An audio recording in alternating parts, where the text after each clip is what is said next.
اللہ رب العزت نے ہر نبی اور رسول کو معجزات عطا کیے، اور جتنے معجزات اللہ تعالیٰ نے 1,24,000 انبیاء علیہ السلام کو، تمام رسولوں اور انبیاء کو جتنے معجزات دیے ہیں ان سب کا مجموعہ اور اس سے بھی کثیر معجزات حضور علیہ الصلوۃ والسلام کو عطا کی۔ معجزات جو حضور علیہ السلام کو عطا ہوئے وہ عدد میں بھی سب سے زیادہ، کل انبیاء کے اجتماعی عدد سے بھی زیادہ، اور مرتبہ و کمال میں بھی زیادہ۔ جتنے معجزات آقا علیہ الصلوۃ والسلام کو عطا ہوئے ان میں سب سے بڑا معجزہ قرآن مجید، اور قرآن مجید کے بعد وہ معجزات جن کا ظہور ہوتا ہے تو قرآن مجید کے بعد سب سے بڑا معجزہ معراج کا ہے۔ چاند کو 2 ٹکڑے کرنا بھی اس کے بعد آتا ہے اپنے رتبے میں، چونکہ وہ معجزہ ایسا ہے جس میں اس اینڈ پر بھی مخلوق ہے، اس اینڈ پر بھی مخلوق ہے۔ آقا علیہ السلام کی انگلی ہے، کفار نے مطالبہ کیا ہے اور انگلی سے چاند کا سینہ چیر دیا ہے، تو وہ معجزہ سارا عالم خلق میں ظہور پذیر، عالم خلق میں۔ اور معراج ایک ایسا معجزہ ہے جو عالم خلق سے بھی ماورا اور عالم امر سے بھی ماورا، عالم مکان سے بھی اوپر اور عالم لا مکان سے بھی اوپر صادر ہوا، اور ایک اینڈ پر آقا علیہ الصلوۃ والسلام ہے اور دوسرے اینڈ پر خود رب ذوالجلال ہے، اور اللہ کے حضور علیہ الصلوۃ والسلام کا پیش ہونا اور اللہ کا دیدار کرنا اور اللہ کے کلام کو سننا اور اپنا ہدیہ اور نیاز پیش کرنا اور اللہ سے تحفہ وصول کر، یہ معجزہ قرآن مجید کے بعد سب سے بڑا۔ اب یہ معجزہ چونکہ سب سے بڑا ہے تو اس میں جو تحفہ دیا گیا امت کے لیے وہ بھی تحائف میں سب سے بڑا تحفہ، جس بارگاہ میں گئے ہیں آقا علیہ الصلوۃ والسلام وہ بھی سب سے بڑی بارگاہ۔ معراج کا معجزہ واحد معجزہ ہے جس میں اللہ رب العزت نے فعل کی نسبت مخلوق کی طرف کی ہی نہیں، حتیٰ کہ حضور علیہ السلام کی طرف بھی نہیں کی۔ یعنی اس معجزے کو، حضور علیہ السلام کے معجزے کو اس انداز کے ساتھ بیان کیا ہے کہ کوئی انگلی ہی نہ اٹھا سکے، فعل کی نسبت بھی نہیں کی، کیونکہ بہت بڑی بات تھی جو عقلوں اور لوگوں کے فہم اور ادراک سے بالا تر تھی۔ معلوم تھا کہ انگلیاں اٹھیں گی، زبانیں کھلیں گی، تو جیسے کوئی اپنے محبوب کو کہتا ہے بھئی میرے محبوب تم تو اس طرف ہو جاؤ نا، میں ڈیل کر لوں گا ان سے، بچا لیتا کہتا ہے وہ ان کی چھوڑو بات، ان پر مت مجھ سے بات کرو، میں لے گیا، بتاؤ کیا تکلیف ہے تمہیں، مت کہو میرے محبوب نے کہ انہوں نے تو کہا ہی نہیں کہ میں گیا، فرما رہا ہے ادھر مت زبانیں کھولو، ہاتھ مت اٹھاؤ، انہوں نے کب کہا ہے کہ میں گیا، میرے محبوب آپ ادھر آ جائیں، میں ان سے ڈیل کرتا ہوں، ادھر چھپا لیا، آؤ، جس نے انکار کرنا میں لے گیا،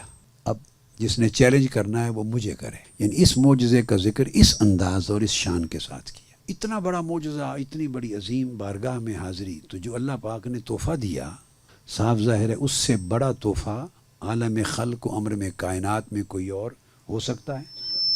نہیں ہوتا۔ محبوب حقیقی اللہ وہ تحفہ دے اور ہمارے محبوب آقا علیہ السلام وہ تحفہ لے آئیں اور ہمیں دیں اور ہم اس کو قبول نہ کریں، تو بولیے ہمارا حال کیا ہوگا؟ یہ تھی نصیحت جو سمجھانا چاہتا۔ اللہ پاک وہ تحفہ اس بارگاہ سے بھیجے اور آقا علیہ الصلوۃ والسلام وہ تحفہ لے کر آئیں سب سے بڑے معجزے میں، اور امت کو عطا کریں اور ہم اس کو پریکٹیکلی ایکسیپٹ نہ کریں، اپنی لائف میں انفورس نہ کریں، تو اس سے بڑی بھی ناقدری کوئی ہوگی، اور آقا علیہ الصلوۃ والسلام کے ساتھ اس سے بڑی کوئی بے وفائی ہوگی، اور اللہ کے ساتھ بے وفائی ہوگی۔ سو اس معراج کی رات، اور وہ تحفہ کیا ہے؟ وہ نماز کا تحفہ۔ جب آقا علیہ الصلوۃ والسلام اللہ رب العزت سے ملاقات کر کے واپس چلے تو مانگا باری تعالیٰ مجھے تو نے جو عطا کرنا تھا کر دیا، تو میں تو اپنی امت کے لیے خالی ہاتھ نہیں جاتا، میری امت کو بھی تو شریک کرنا ان عنایات میں۔ اور یہ طے شدہ بات ہے کہ جو نعمت اللہ پاک حضور علیہ السلام پر فرماتے اس نعمت کا حصہ آقا علیہ الصلوۃ والسلام کی طرف سے امت کو ملتا۔ کوئی نعمت ایسی نہیں جو اللہ نے آقا علیہ السلام کو عطا فرمائی ہو اور اس کا حصہ امت کو نہ ملا، کوئی ایک نعمت ایسی نہیں جو اللہ نے آقا علیہ السلام کو دی اور اس کا حصہ امت کو نہ ملا۔ سو اسی طرح جب معراج کی رات آقا علیہ السلام چلے تو وہی اصول ہوا کہ آقا علیہ السلام کو ثم دنا فتدلی فکان قاب قوسین او ادنیٰ کے مقام پر بٹھایا، اور ما زاغ البصر وما طغیٰ کی شان دی، چہرہ اپنا دیدار کروایا۔ یعنی جو لوگوں کو نصیب ہوگا قیامت کے دن، جو ممکن ہوگا، وہ آقا علیہ السلام کو اسی حیات مبارکہ میں عطا کر دیا. وَفَأَوْحَىٰ إِلَىٰ عَبْدِهِ مَا أَوْحَىٰ، اور باتیں کی اور اپنا جلوہ کرایا اور باتیں کی، وہی فرمائی، دیدار کیا. تو یہ جو ساری نعمت عطا ہوئی تو چلے تو عرض کیا باری تعالیٰ یہ تو میرے لیے ہے سارا کچھ، یہ تو سارا کچھ تو نے میرا دامن بھر دیا، تو میری امت کے لیے بھی تو کچھ دے نا. اس نے کہا پھر محبوب چونکہ آپ کو سب سے بڑی چیز دی ہے اس رات اپنا دیدار، جو موسیٰ علیہ السلام کو بھی نہیں دیا تھا. یہی وجہ ہے کہ جب پلٹے تو رستے میں موسیٰ علیہ السلام کو کھڑا کیا، وہ بار بار واپس جانے کے لیے چن کے 313 رسول ہیں اور 5 اولو العزم ہیں اور ابراہیم علیہ السلام جد الانبیاء ہیں، ان سب کو چھوڑ کے موسیٰ علیہ السلام کو چن کے کھڑا کیا تھا آقا علیہ السلام کی بارگاہ سے. کیوں؟ وہ اس لیے فرمایا محبوب یہ جو میرا دیدار کر کے اور مجھ سے مل کے جا رہے ہو، اس کی قدر اور اہمیت موسیٰ علیہ السلام سے بڑھ کے کون جانتا ہے؟ اس کی قدر اور اہمیت تو موسیٰ ہی جانتا ہے نا، جس نے مجھ سے مانگا تھا میرا دیدار. تو میں نے کہا تھا کہ لن ترانی، تو نہیں کر سکتا. اس نے پھر اصرار کیا تھا، کہا نہیں کر سکتا، پھر اصرار کیا تھا. میں نے کہا اچھا ایک تجلی پھینکتا ہوں طور پر، تو دیکھ لینا اگر وہ رہ گیا تو تم بھی کر لو گے. تو صرف تجلی کے اثر سے بے ہوش ہو گئے تھے. تو میرا دیدار، میری ذات کا کرنا، اور ما زاغ البصر وما طغیٰ، آنکھ جھپکے بغیر تکتے رہنا، اس کی قدر و منزلت موسیٰ علیہ السلام سے بڑھ کر کون جانتا ہے؟ فرمایا موسیٰ علیہ السلام آج یہاں کھڑے ہو، دیکھو تمہیں فرمایا تھا تو نہیں کر سکتا، اور آج کر جو کر سکتا ہے آج اس کو تک لے. تو 50 نمازیں دی، تحفہ دیا معراج کی رات امت کے. اور وہ عنایت نعمت کیا تھی؟ وہ نعمت تھی اللہ کو تکنا، ما زاغ البصر وما، اور اللہ سے باتیں کرنا اور اس کے قرب، اس کی بارگاہ میں حاضر ہونا، اس کی بارگاہ میں حاضر ہونا. نعمت یہ تھی معراج کی رات جو آقا علیہ السلام کو عطا ہوئی. تو کوئی ایسی چیز ہی ضروری تھی تحفے میں دینا جو چیز اپنے دامن میں ان چیزوں کے اثرات سمیٹے ہوئے ہو، اسی نعمت کا حصہ دینا ہے نا. تو نعمت کیا ہے؟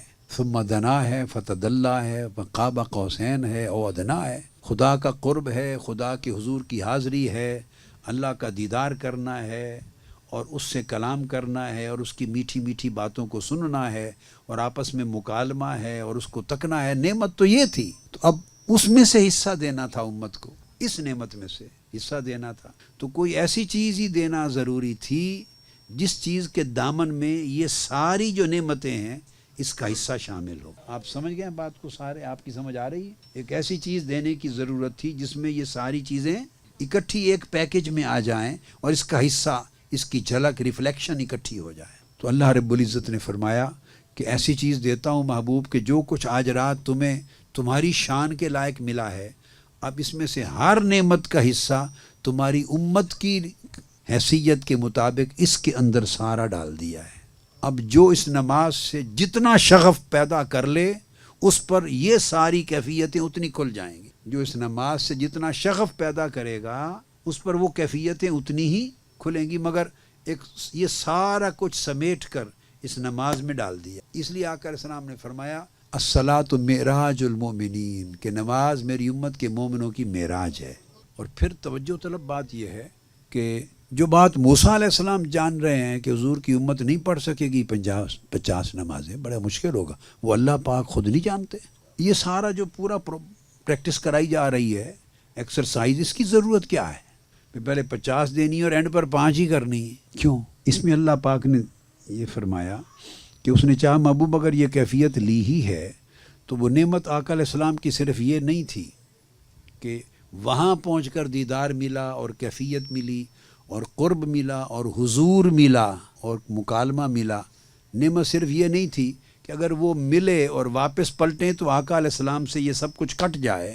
صرف وہاں ملا اور جب واپس آئیں پلٹ کے اپنے گھر تو اس میں سے کچھ بھی باقی نہ رہے تو پھر وہ نعمت کیا ہوئی؟ نعمت جب دی جاتی ہے تو پھر وہ دی جاتی ہے، پھر رہنے کے لیے دی جاتی ہے، جس کو دی اسی کے پاس رہے. تو آقا علیہ السلام کو نعمت جو ملی اب وہاں تو ہوا، مگر وہ اس لیے نہیں تھا کہ پلٹ کے جائیں گے تو اب یہ ملے گا، نہیں.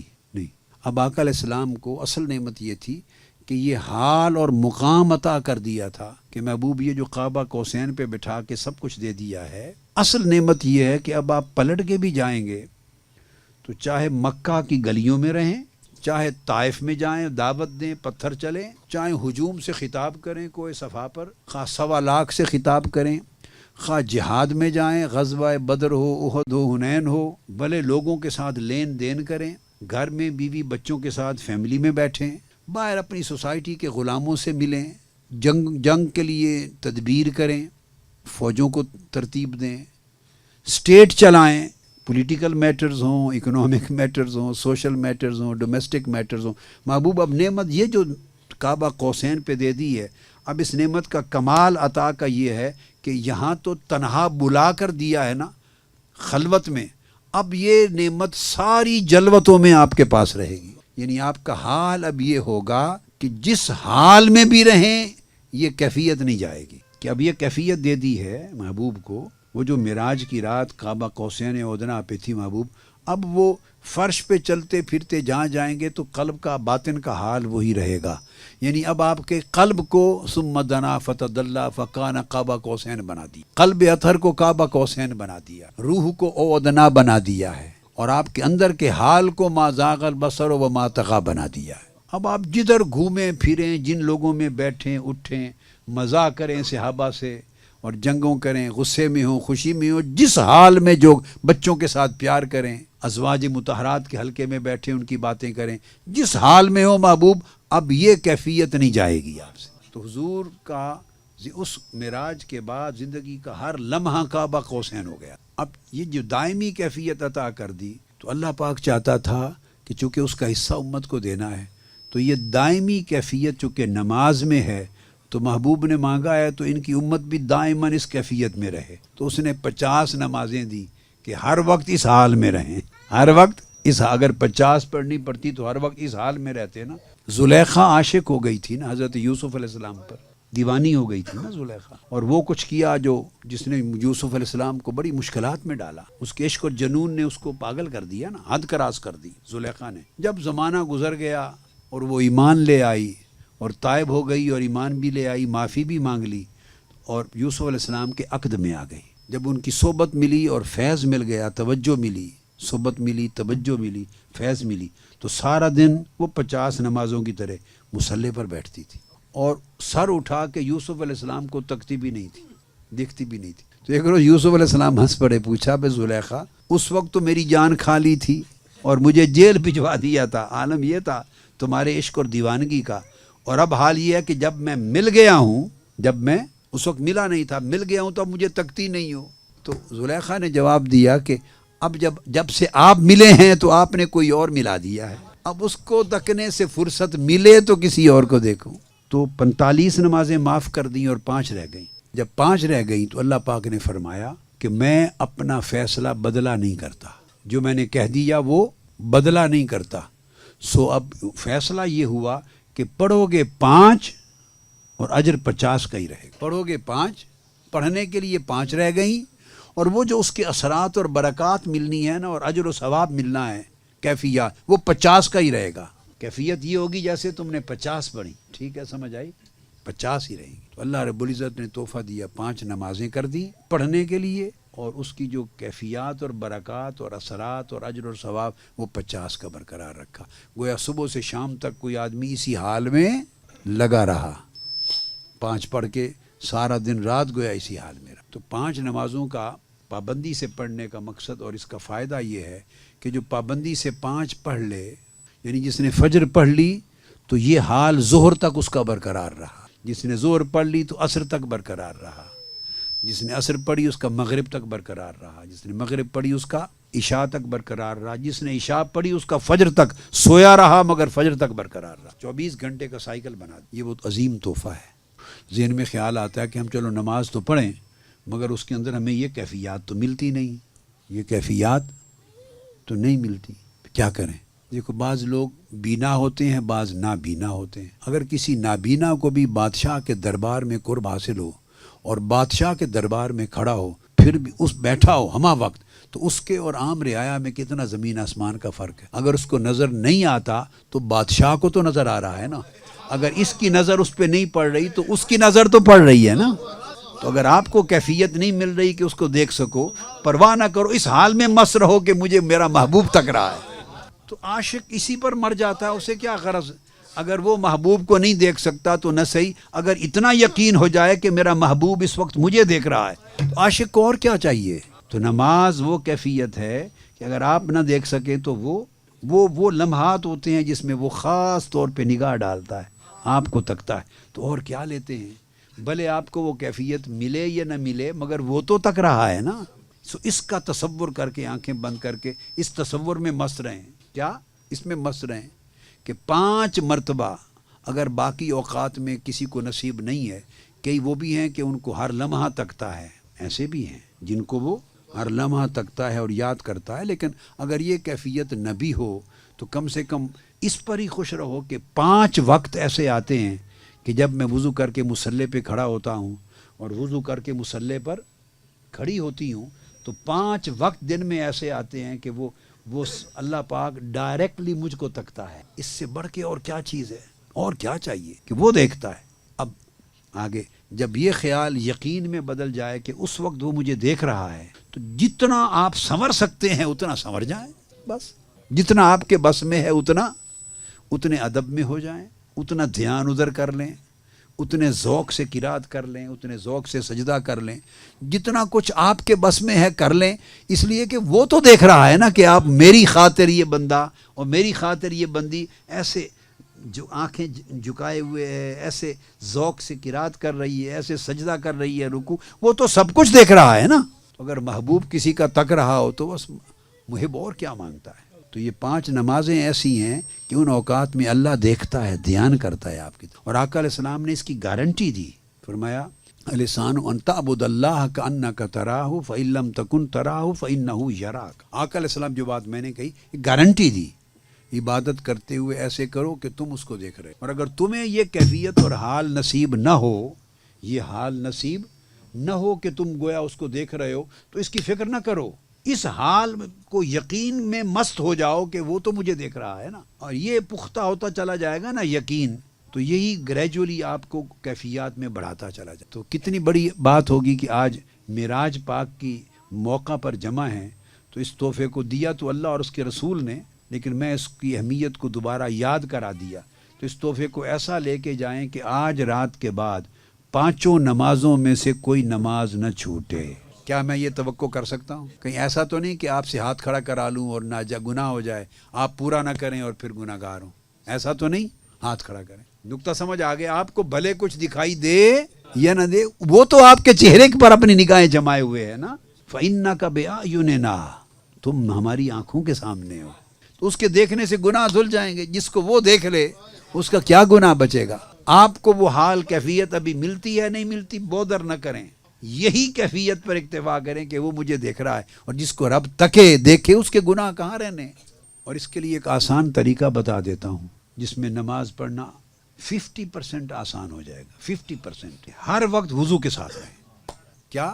ہر وقت وضو کے ساتھ رہیں. جب وضو پہلے سے ہی موجود ہوگا، ٹوٹے گا ہی نہیں، تو نماز پڑھنا 50% آسان ہو جائے گا.